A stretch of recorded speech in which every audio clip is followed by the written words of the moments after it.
Hi guys, Sam from Manfus Makes. So I hope you are having a wonderful weekend. This is the new weekend segment that I am doing. If you look back in my playlists, you will see that I have started to read you chapters from this book, The Wizard of Oz. And I have had some brilliant feedback telling me that you are enjoying it and you hope that I do continue. So I'm back again, ready for the next instalment. Hi to any newbies. It's so great to have you as part of my Yarny family, and I hope that you stay around for a long, long time to come. And welcome back to all of my regulars. I do appreciate you coming by and spending your time with me.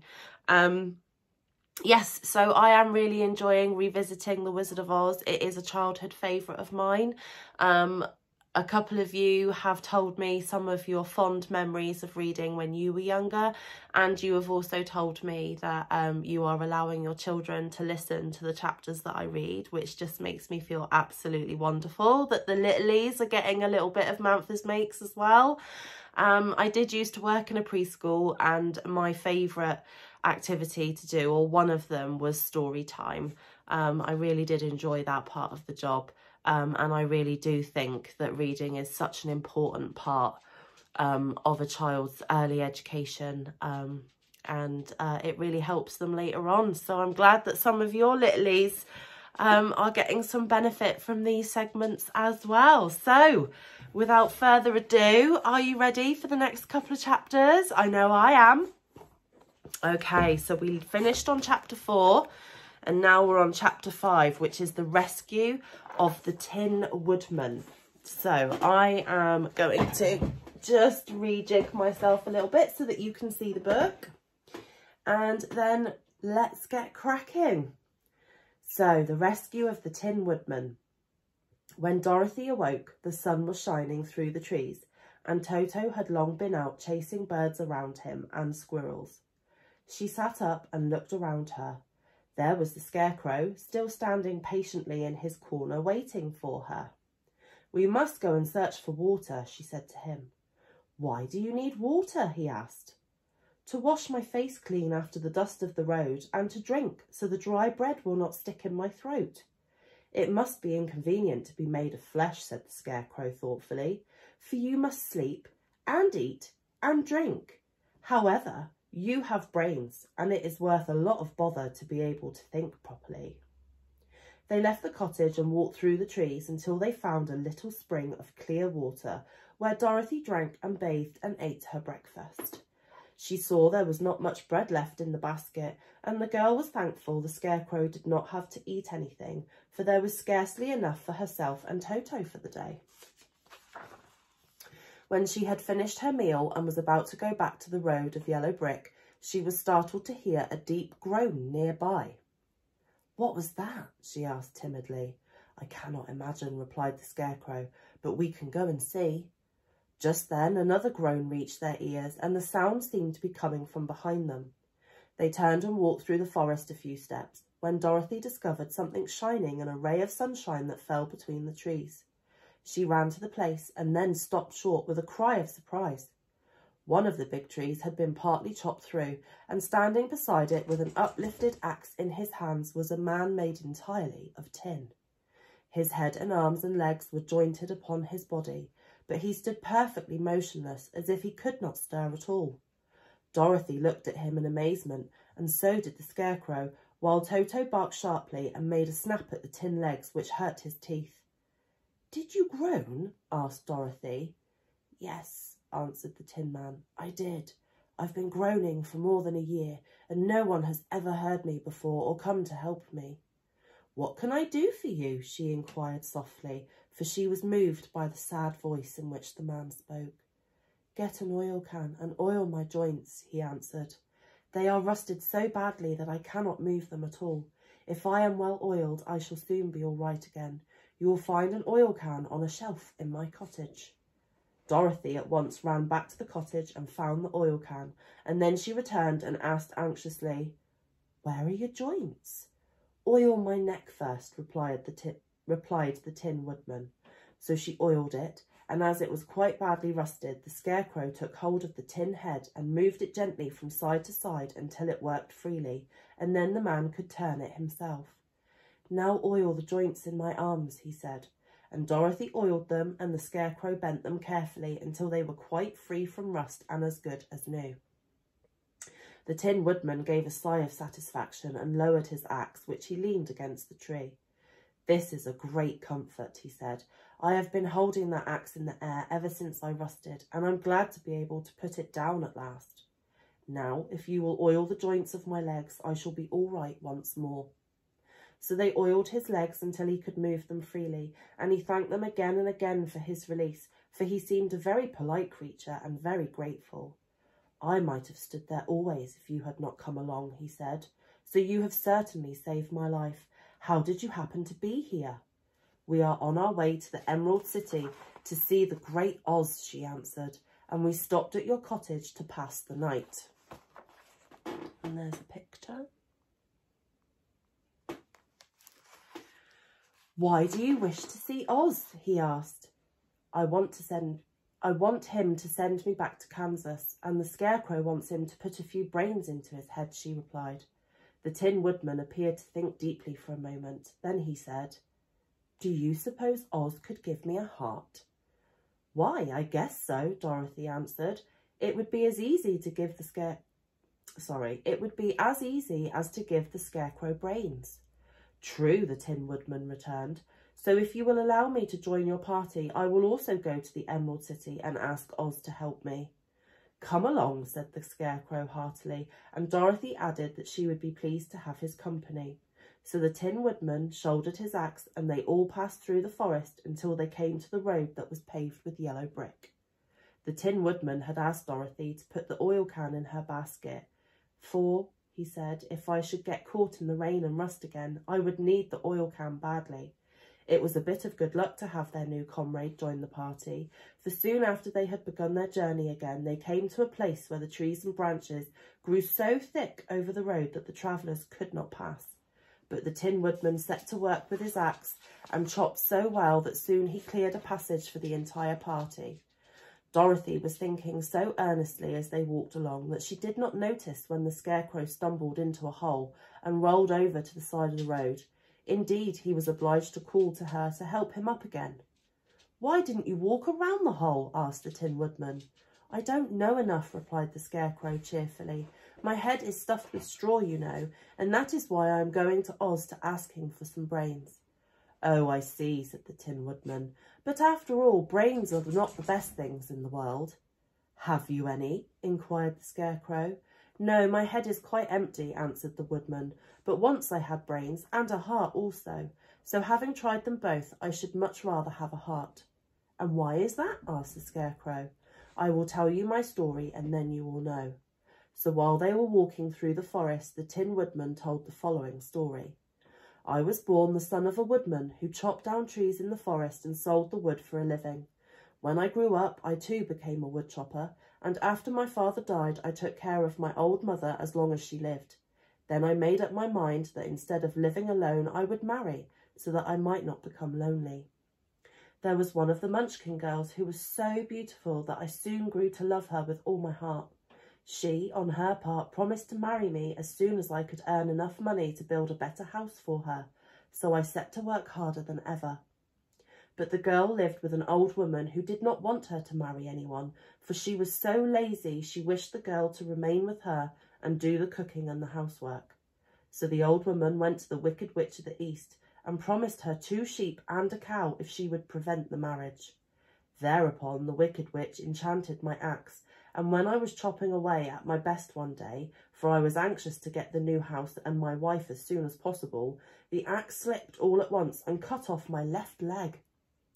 This at first seemed a great misfortune, for I knew a one-legged man could not do very well as a wood chopper. So I went to a tinsmith and had him make me a new leg out of tin. The leg worked very well, once I was used to it, but my action angered the Wicked Witch of the East, for she had promised the old woman I should not marry the pretty Munchkin girl. When I began chopping again, my axe slipped and cut off my right leg. Again I went to the tinner, and again he made me a leg out of tin. After this, the enchanted axe cut off my arms one after the other, but nothing daunted, I had them replaced with tin ones. The wicked witch then made the axe slip and cut off my head, and at first I thought that was the end of me, but the tinsmith happened to come along, and he made me a new head out of tin. I thought I had beaten the wicked witch then, and I worked harder than ever, but I little knew how cruel my enemy could be. She thought of a new way to kill my love for the beautiful Munchkin maiden, and made my axe slip again so that it cut right through my body, splitting me in two halves. Once more the tinsmith came to my help and made me a body of tin, fastening my tin arms and legs and head to it by means of joints, so that I could move around as well as ever. But alas, I had now no heart, so that I lost all my love for the Munchkin girl and did not care whether I married her or not. I suppose she is still living with the old woman, waiting for me to come after her. My body shone so brightly in the sun that I felt very proud of it, and it did not matter now if my axe slipped, for it could not cut me. There was only one danger, that my joints would rust, but I kept an oil can in my cottage and took care to oil myself whenever I needed it. However, there came a day when I forgot to do this, and being caught in a rainstorm before I thought of the danger, my joints had rusted, and I was left to stand in the woods until you came to help me. It was a terrible thing to undergo, but during the year I stood there, I had time to think that the greatest loss I had known was the loss of my heart. While I was in love, I was the happiest man on earth, but no one can love who has not a heart, and so I am resolved to ask Oz to give me one. If he does, I will go back to the Munchkin maiden and marry her. Both Dorothy and the Scarecrow had been greatly interested in the story of the Tin Woodman, and now they knew why he was so anxious to get a new heart. All the same, said the Scarecrow, I shall ask for brains instead of a heart, for a fool would not know what to do with a heart if he had one. I shall take the heart, returned the Tin Woodman, for brains do not make one happy, and happiness is the best thing in the world. Dorothy did not say anything, for she was puzzled to know which of her two friends was right, and she decided if she could only get back to Kansas and Aunt Em, it did not matter so much whether the Woodman had no brains and the Scarecrow had no heart, or each got what he wanted. What worried her most was that the bread was nearly gone, and another meal for herself and Toto would empty the basket. To be sure, neither the Woodman nor the Scarecrow ever ate anything, but she was not made of tin nor straw and could not live unless she was fed. Just have a sip of my tea and we'll go on to chapter 6.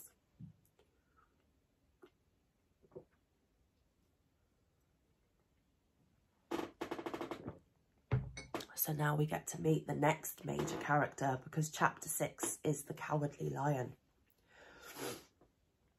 All this time, Dorothy and her companions had been walking through the thick woods. The road was still paved with yellow bricks, but these were much covered by dried branches and dead leaves from the trees, and the walking was not good at all.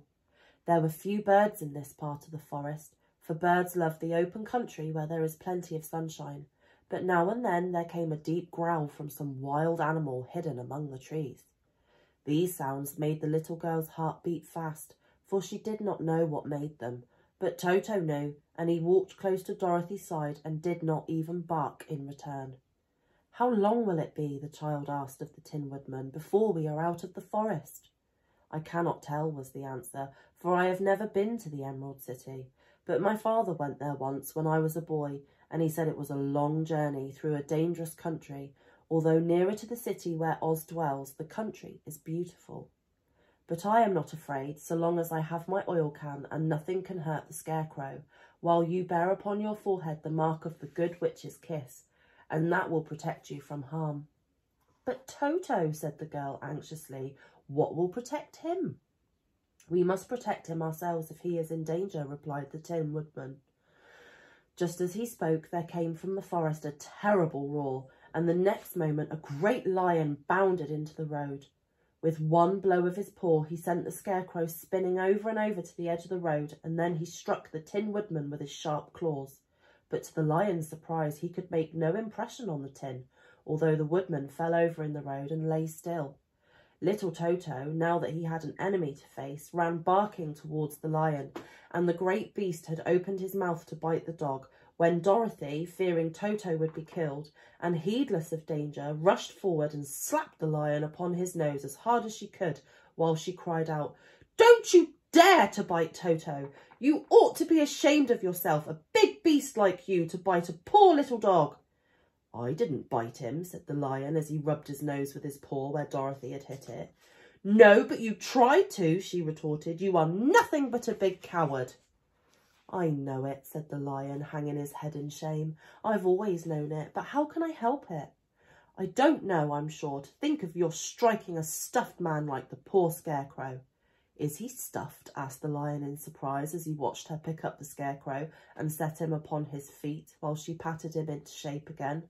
"Of course he's stuffed," replied Dorothy, who was still angry. "That's why he went over so easily," remarked the lion. "It astonished me to see him whirl around so. Is the other one stuffed also?" "No," said Dorothy, "he's made of tin," and she helped the woodman up again. "That's why he nearly blunted my claws," said the lion. "When they scratched against the tin, it made a cold shiver run down my back." "What is that little animal you are so tender of?" "He is my dog Toto," answered Dorothy. "Is he made of tin or stuffed?" asked the lion. "Neither. He's a meat dog," said the girl. "Oh, he's a curious animal, and seems remarkably small now that I look at him. No one would think of biting such a little thing except a coward like me," continued the lion sadly. "What makes you a coward?" asked Dorothy, looking at the great beast in wonder, for he was as big as a small horse.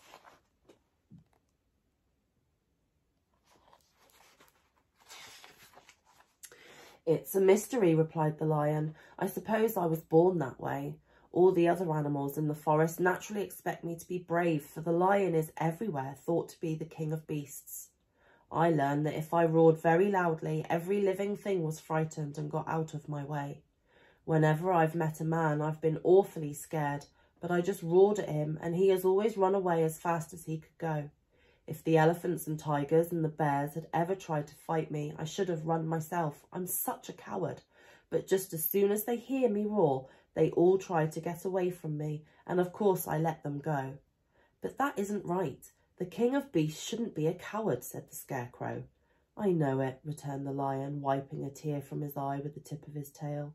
"It is my great sorrow, and makes my life very unhappy. But whenever there is danger, my heart begins to beat fast." "Perhaps you have heart disease," said the Tin Woodman. "It may be," said the lion. "If you have," continued the Tin Woodman, "you ought to be glad, for it proves you have a heart. For my part, I have no heart, so I cannot have heart disease." "Perhaps," said the lion thoughtfully, "if I had no heart, I should not be a coward." "Have you brains?" asked the Scarecrow. "I suppose so. I've never looked to see," replied the lion. "I am going to the Great Oz to ask him to give me some," remarked the Scarecrow, "for my head is stuffed with straw." "And I am going to ask him to give me a heart," said the Woodman. "And I am going to ask him to send Toto and me back to Kansas," added Dorothy. "Do you think Oz could give me courage?" asked the Cowardly Lion. "Just as easily as he could give me brains," said the Scarecrow. "Or give me a heart," said the Tin Woodman. "Or send me back to Kansas," said Dorothy. "Then if you don't mind, I'll go with you," said the lion, "for my life is simply unbearable without a bit of courage." "You will be very welcome," answered Dorothy, "for you will help to keep away the other wild beasts. It seems to me they must be more cowardly than you are if they allow you to scare them so easily." "They really are," said the lion, "but that doesn't make me any braver, and as long as I know myself to be a coward, I shall be unhappy." So once more the little company set off upon the journey, the lion walking with stately strides at Dorothy's side. Toto did not approve this new comrade at first, for he could not forget how nearly he had been crushed between the lion's great jaws. But after a time he became more at ease, and presently Toto and the Cowardly Lion had grown to be good friends. During the rest of that day there was no other adventure to mar the peace of their journey. Once, indeed, the Tin Woodman stepped upon a beetle that was crawling along the road and killed the poor little thing. This made the Tin Woodman very unhappy, for he was always careful not to hurt any living creature, and as he walked along he wept several tears of sorrow and regret. These tears ran slowly down his face and over the hinges of his jaw, and there they rusted. When Dorothy presently asked him a question, the Tin Woodman could not open his mouth, for his jaws were tightly rusted together. He became greatly frightened at this and made many motions to Dorothy to relieve him, but she could not understand. The Lion was also puzzled to know what was wrong, but the Scarecrow seized the oil can from Dorothy's basket and oiled the Woodman's jaws so that after a few moments he could talk as well as before. "This will serve me a lesson," said he, "to look where I step, for if I should kill another bug or beetle, I should surely cry again, and crying rusts my jaws so that I cannot speak." Thereafter he walked very carefully with his eyes on the road, and when he saw a tiny ant toiling by, he would step over it so as not to harm it.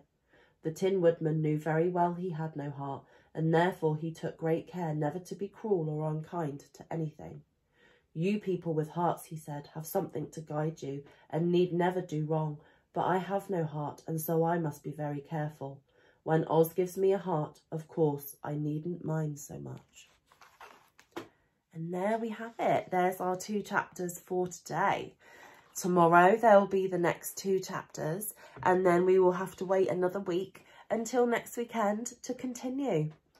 I did hint in my last video, or one of the videos for this segment, that I might be doing a mini giveaway when we have finished this book. So please do keep returning and keep your eyes peeled to win the prize that I'm going to be giving. I hope you are enjoying this story. I really do love it. It is a firm favourite of mine. I'm glad that we have met the main characters of the story, and to see how differently the book portrays the tale, because obviously the book is obviously different to the film. Whenever I read a book and watch a film, I always prefer the book because there is so much more detail and much more that goes on. But it is still so lovely, and I might even be tempted to watch The Wizard of Oz again with the children. Anyway, guys, I'm glad you came back. I hope you enjoyed this latest instalment of The Wizard of Oz. I will be back tomorrow with your next couple of chapters, and then obviously another brand new week of crazy shenanigans to follow next week. So enjoy your weekend, enjoy your crafting time, stay safe, be kind, look after each other, and I will see you around these YouTube streets. I love you loads. Bye.